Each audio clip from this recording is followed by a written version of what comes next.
All right, I think it's 10 a.m., so we can start. Thanks, JP, and good morning, everyone. I hope you can hear me. For those that don't know me, my name is Jared Brody. I'm the chairperson of the Essential Service Commission, and it's my pleasure today in welcoming you all and thank you for joining us to discuss how we can improve protections for life support customers. I'd like to start this morning by acknowledging the traditional owners of the lands wherever you are today. For me, I'd like to acknowledge the Wurundjeri Woiwurrung, and we acknowledge that sovereignty over this land was never ceded and that the land was and always will be Aboriginal land. We pay respects to their elders past and present. It's the elders that hold the songlines, the stories, the traditions, the cultures and the hopes of First Nations Australia. I'd also like to extend acknowledgement and respect to all Aboriginal and Torres Strait Islander people that are joining us here on the Teams meeting this morning. So thank you again for taking the time to participate in the online information session. Our vision at the Essential Services Commission is fair and dependable essential services today and tomorrow. And our purpose as a regulator is to promote the long-term interests of Victorian consumers with respect to price, quality and reliability of essential services. And energy is amongst these services. And while it's of course essential to all of us, it's even more critical for those customers who rely on energy to sustain or support their lives. So today we will be discussing our Better Protections for Life Support consultation paper, which proposes reforms to improve Victoria's life support regulatory framework. This is important because people who rely on life support equipment are particularly vulnerable to power interruptions, and stronger protections can help safeguard their health and well-being. Power outages, of course, can happen, a reality of life, but when the power does go out, we want to make sure there are safeguards for customers who especially rely on energy. We, of course, already have protections in place, both here in Victoria and in other states around the country. And the current rules do require energy businesses to give customers information to help them be prepared and to notify them in advance when planned interruptions do happen. But there is an opportunity to improve the settings, particularly the accuracy of energy businesses' life support registers. I think those accurate registers are essential, especially during emergencies and extreme weather, so that emergency services can prioritise people who rely on life support equipment and direct limited resources to where they're most needed. And so to achieve that, we need a framework that's effective across the sector. I'm not going to go into the detail of the changes that's coming up in the team's presentation, but I would like to acknowledge the complexity of the reform. Retailers and distributors play different roles at different stages of the life support process, and they have varying degrees of contact with customers. So your insights and feedback will help us cut through this complexity and deliver a process and an outcome that's more responsive and ultimately more effective for those who need the most support. And today's session is just one way we're engaging with stakeholders, and we appreciate that some of you may want to dive deeper into specific areas. We welcome that. Our team is ready and willing to meet with you individually, and I encourage you to contact them if you would like to schedule a meeting. I'll pass now to John Paul, who will tell us how the session will work. Thanks so much, Gerard, and good morning, everyone. Thanks for attending this information session today. I would also like to acknowledge the traditional owners of the lands we're meeting on today. I'm in Melbourne, so for me, that's the Wurundjeri people of the Kulin Nation, and I would like to pay my respects to their elders, past and present, and also extend that respect to all Aboriginal and Torres Strait Islander people who might be here today, and to the traditional owners of the lands where you're joining from today. I'm Jean-Paul Dussogat. I'm one of the managers of the Energy Regulatory Reform team here at the Commission, and I'm joined today here by Rachel Fry, our Acting Executive Director, Aaron Yuen, our Director of Analysis and Reform, and the team working on the Life Support Review. That's Yara Gonzaga, our Senior Advisor, Alex Diaolia, and William Yu, our Regulatory Reform Officers. I'll start today with some housekeeping before we begin the session. Next slide, please. Thanks. Just to ensure the session runs smoothly, we ask you to please remember to keep your microphone off. There's a Q&A function here in the chat. Put any questions throughout the session in that box if you want. There will be an opportunity at the end for questions, or you can also at the end raise your hand, use that function on the chat, and ask questions if you have any. We ask you to please contribute respectfully so we can have constructive discussions. And also, finally, a reminder that we are recording this session and it might be published on our webpage. Today's sessions, the purpose of today is to present the key aspects of the weather protections for life support customers in Victoria review that we're starting, and specifically focus on our consultation paper that we released a couple of weeks ago. We're going to present the rationale for the review, provide some additional context, and explain more generally our review process, our timelines, and how you can engage with us and provide feedback. We're going to present and explain the potential changes we're considering to existing rules and how we intend to work in parallel with the AMC, the Australian Energy Market Commission, who is also at the same time consulting on similar reforms that would apply if those are progress in other jurisdictions. At the end, as I was saying, we will have some time for questions and answers. We invite you to ask questions and contribute to the discussions. We're very interested in hearing from everyone attending this session. And in particular, we're interested in hearing feedback from retailers, from distribution businesses, from exempt persons, from medical practitioners, and definitely from customers with lived experience, life support customers. Next slide, please. Thanks. Roughly the session today, there's agenda, how we're going to run the session. We're going to present our review and our review process. And at the end, we expect to start questions and answers at 10:55 a.m. And aiming to close the session at 11:30 a.m. Before start the session and just to set the scene, I want to briefly present the commissions and the commission's objective. What's our role on the next slide, please?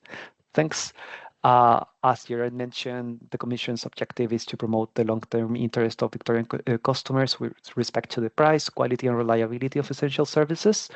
We regulate energy businesses, water businesses, the Victoria Energy Upgrades Program, the VEU program that provides access to discounted energy efficient products and services to Victorian customers. And we also have a regulatory role overseeing transport and local government. Just want to remind everyone and acknowledge that while life support matters have a health component as well as an emergency response management element to it, those matters goes beyond the Commission's role and functions and powers. So as the energy regulator in Victoria, the main objective we're aiming to achieve with our review is to improve the reliable supply of energy for life support customers. And this is because we want to ensure that customers with critical energy needs are appropriately protected in case of outages. As you might be aware, energy businesses, and when we talk about energy businesses, we mean both retailers, who are usually the first point of contact with customers, and distributors who have the responsibility and the state of knowledge about power outages. Both have obligations under existing rules. What we are considering with this review is to improve outcome for customers and see if we need to make any amendments to the current rules. Next slide, please. Our approach to reviewing the life support rules in Victoria, our reform will follow the Commission's regular review process. This means that we have started with a consultation paper released a couple of weeks ago where we raised the key matters for reform and we started to seek feedback from interested parties. We want to hear from you before we move to the next stage, which is a draft decision paper with proposed amendments to our rules. And that will be a additional opportunity to provide feedback and to see a draft version of the potential changes to the specific rules we want to make. And after receiving and assessing that feedback, we will release a final decision paper with the final changes to our rules. And mostly this will mean amending some of our regulatory instruments. And these are the Electricity Distribution Code of Practice, the Gas Distribution Code of Practice, the Energy Retail Code of Practice. And if we see that there's a need to also review obligations for embedded networks operators, we might work with TICA, the Department of Energy, Environment and Climate Change Action in Victoria, on potential amendments to the General Gas Exception Order, which contains the life support rules for exempt gas distributors. The timeline for this review, is we released a paper, a consultation paper at the end of July. We are currently receiving feedback until the 4th of September. We expect to start consultation of a draft decision and draft amendments, as I was saying before, by the end of this year, aiming for December 2025, and a final decision expected in March 2025. Implementation timelines after our final decisions will depend on a number of factors.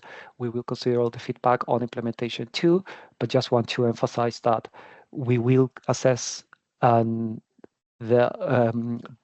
we fully understand that all relevant parties need enough time to implement any potential changes. We also know that the longer we delay implementation, the longer life support customers would go without improved protections. I'll pass it out now to Yara and Alex from the team, who will present our review on the changes we're considering. So thanks very much for attending today. Thank you everyone for attending. I'm Yara, and I'm going to talk you through the next slides. Next slide, please. So in this section, we will talk about the current life support framework, the review that we are undertaking of this framework, and the changes we are considering as part of this review. And then this will be followed by a Q&A. Next slide, please. So what are the life support framework in Victoria? Life support rules provide protections for life support customers who rely on life support equipment. The life support framework in Victoria is underpinned by the Electricity Industry Act and the Gas Industry Act. This act sets some of the responsibilities for energy businesses in relation to life support. The bulk of the life support rules, though, is set in our codes of practice. This includes both the electricity and gas distribution codes of practice and the energy retail code of practice. Throughout the presentation, when we mention our codes of practice, we will be referring to these three codes.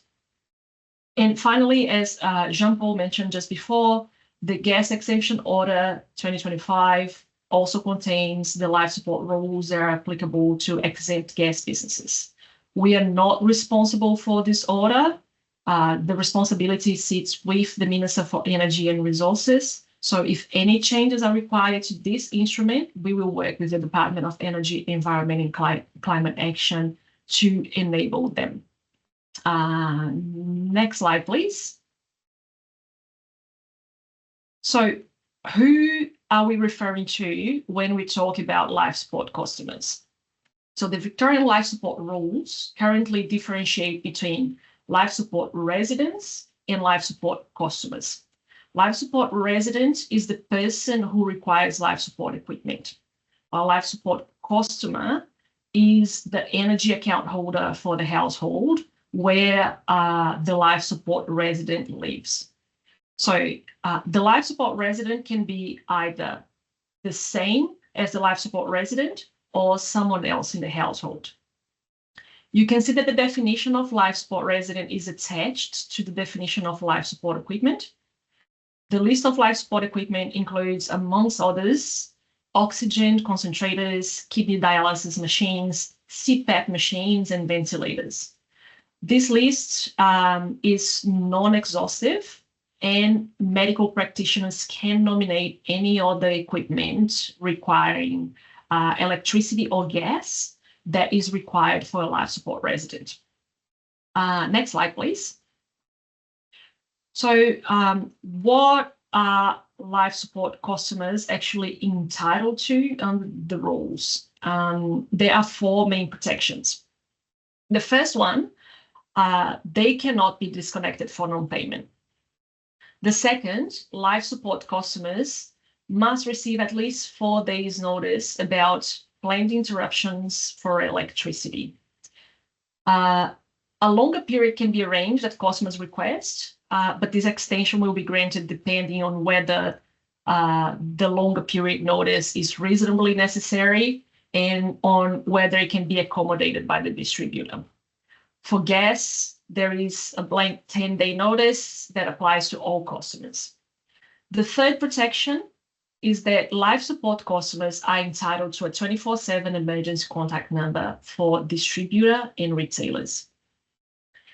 And the fourth and last protection is that life support customers are entitled to receiving information on the preparation of a backup plan to help them deal with unplanned interruptions. But another key aspect of the life support register, which is highlighted, which is not highlighted in the codes, is that in case of a major prolonged power outage, emergency agencies will contact life support customers for welfare checks. Where do emergency agencies get the information about life support users from? Directly from distributors. So that is why it is important to have accurate life support registers. And we will talk about this in more detail later in the presentation. Next slide, please. So as important as understanding what protections life support customers are entitled to is to understand what protections life support rules do not provide. Life support customers do not have guaranteed energy supply at all times. Like everyone else, they can be affected by both planned and unplanned outages in the instances, for example, of maintenance works on the grid or in case of an emergency.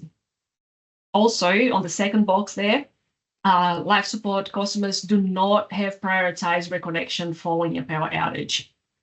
This is particularly important to highlight because it is a common misconception amongst life support customers and their carers that was evidenced after the recent 2021 and 2024 major storm events. Restoration of power will actually depend on the unique circumstances of the outage, including the extent, place, and type of damage. That's why it's not possible to guarantee prioritized reconnection. Next slide, please.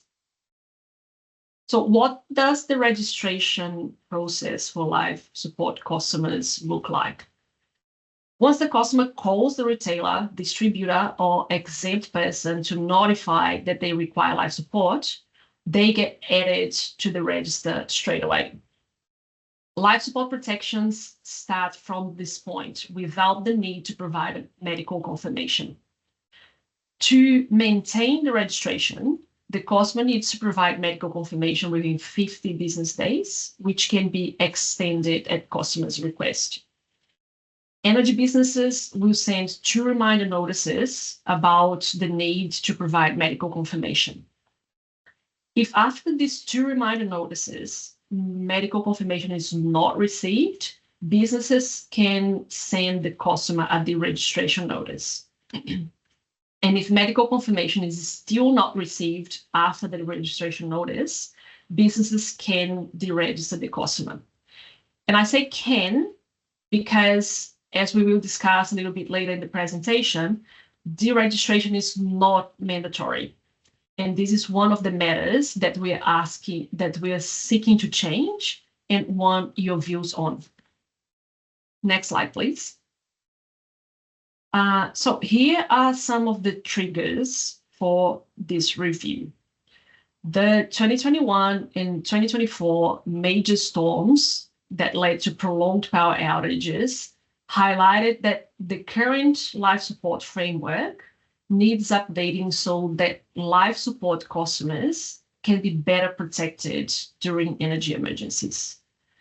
Following these storms, 2 separate independent reviews were undertaken. Both the electricity distribution review and the network outage review found that life support customers received suboptimal outcomes during the energy emergencies. The reviews identified that the current life support registers are inaccurate and suggested that emergency agencies should be able to easily identify customers with critical needs to concentrate their resources on people who need the most.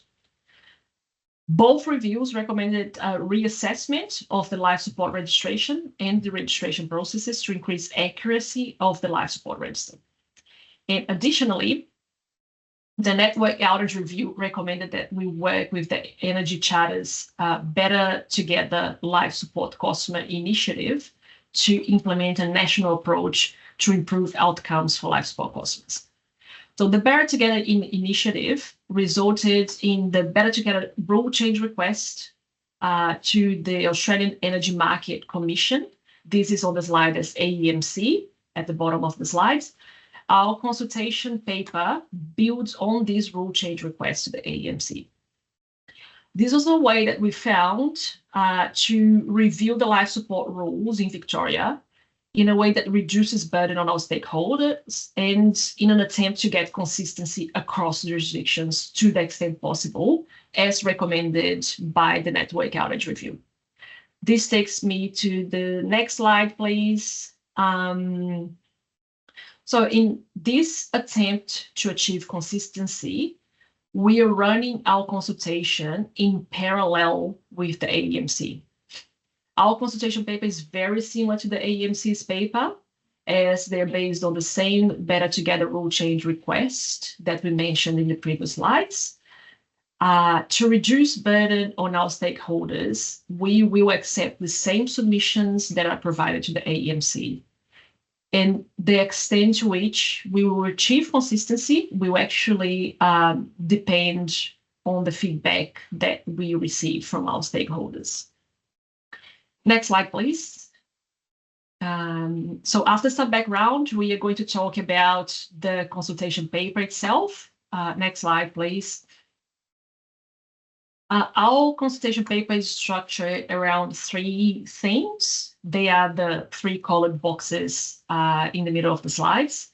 They are new definitions to provide better protections for life support customers, improving registration and deregistration processes, and improving communication methods.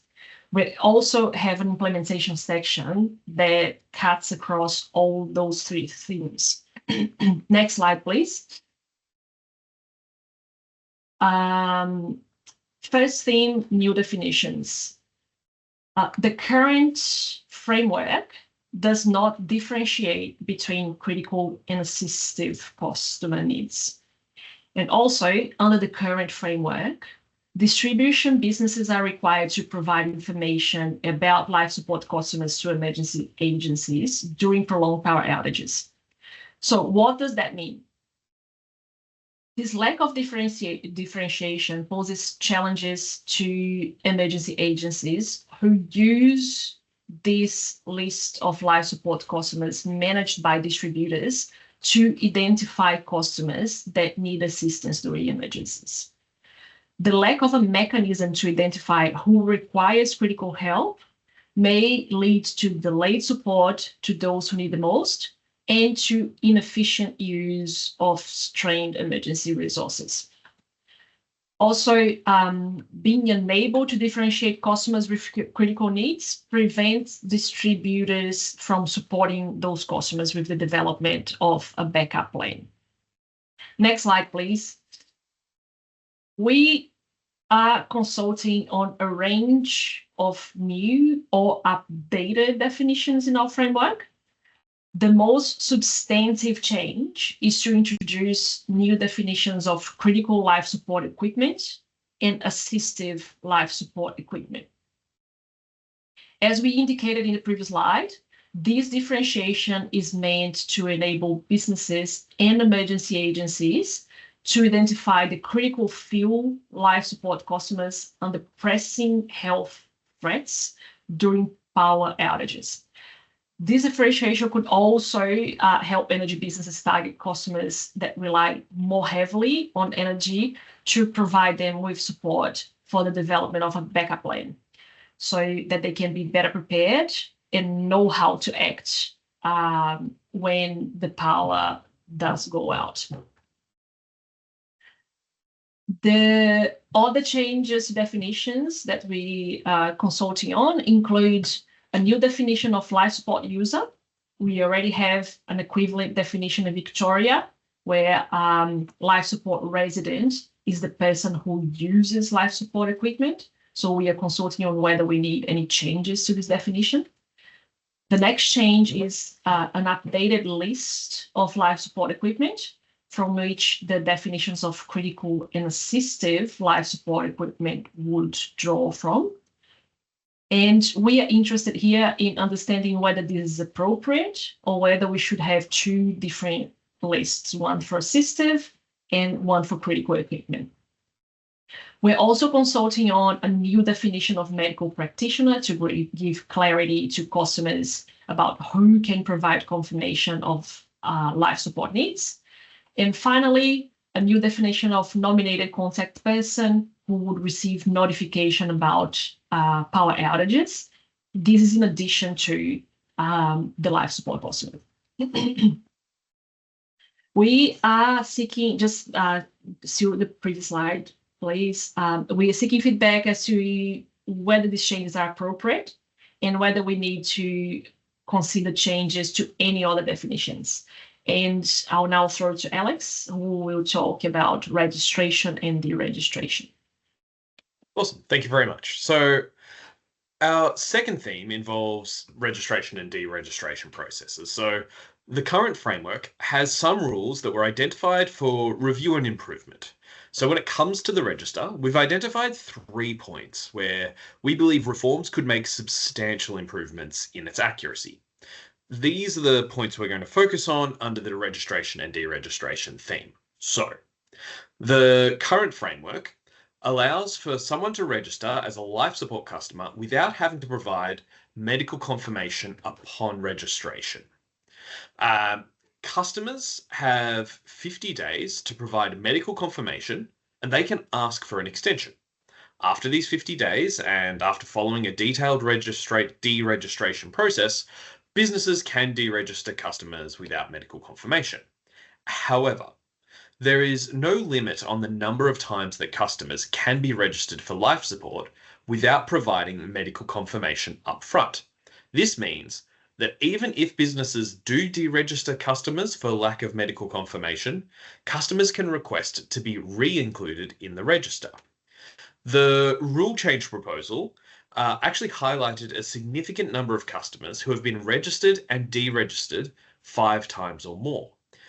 Beyond contributing to an inaccurate register, this behaviour increases the administrative burden on businesses, leading to increased costs for all electricity customers. Secondly, there is no need for customers to update their medical confirmation form, no requirement for this. This means that customers are no longer require life support may be retained in the register indefinitely. Then finally, deregistration is not mandatory. Now, this has led some businesses to retain in their registers customers who are not medically confirmed and customers who have informed businesses that they actually no longer require life support. If we could go to the next slide, please. So when it comes to improving these processes and our proposed changes, we want to retain flexibility in the system and avoid entry barriers for people with legitimate medical needs. But we also want to have rules in place to ensure the register is accurate and not misused. This will enable distributors and emergency agencies to focus their efforts on delivering better outcomes for customers that really need help, particularly during emergencies. It will also reduce the administrative and financial burden on energy businesses. So the changes that we are considering under this theme include, firstly, requiring updated medical confirmation every 4 years. We are also considering the possibility of excluding customers with critical permanent conditions from this requirement to update their medical confirmation. We are considering introducing a cap on the number of times someone can attempt to register for life support without medical confirmation. This would be capped at 2 attempts, and this would mean that a customer that has been deregistered twice for lack of medical confirmation would need to provide medical confirmation upfront if they wanted to request registration for a 3rd time or more. We are also considering introducing compulsory deregistration for customers who do not provide medical confirmation and for customers whose circumstances have changed. And we are considering introducing a medical confirmation form template to provide more clarity on the registration requirements to all parties. Now, importantly, we expect that the process for deregistration will be retained.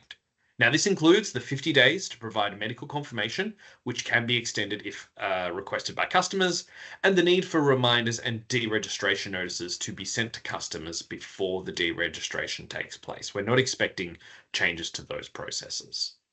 And I'll pass back to Yara for the next topic on improved communication methods. Thanks, Alex. So on communication methods, we are considering changing, on communication methods, the current rules require that businesses collect personal details of each life support resident living or intending to live in the house.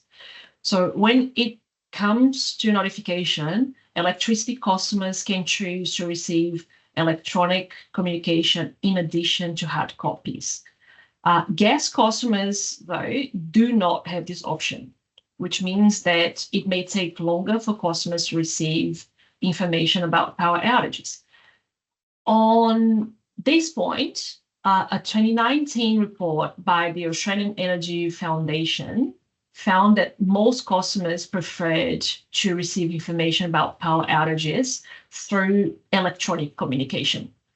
Letters in the post were generally less preferred by customers. This demonstrates that there is a preference for, but not consensus over electronic communications. But while there is no consensus on how notification should be delivered, there has been a strong message from life support customers themselves and their carers as part of the investigations by the Network Resilience Review that communications need to be improved. So we're seeking your views on how this can be done. Next slide, please.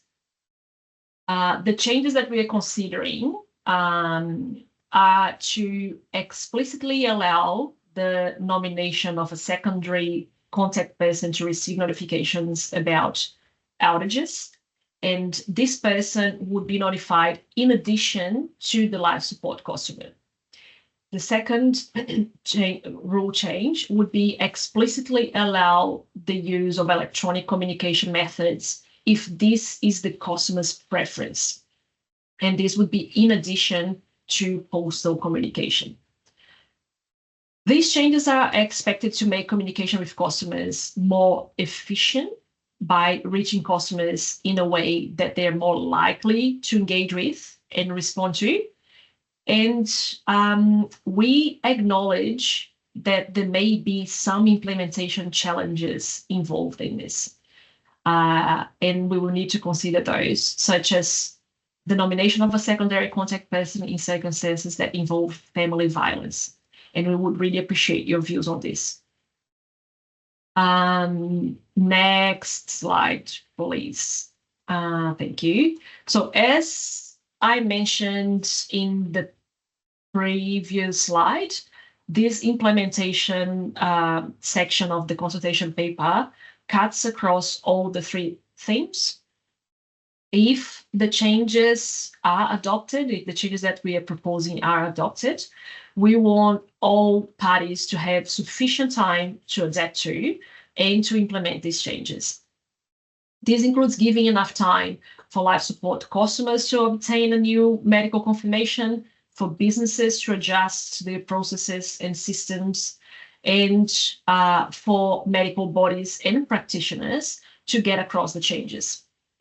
On the other hand, though, and I think Jean-Paul has already mentioned that in his opening remarks, the longer we take to implement these changes, the longer it will take for life support customers to receive better protections and better outcomes during emergencies.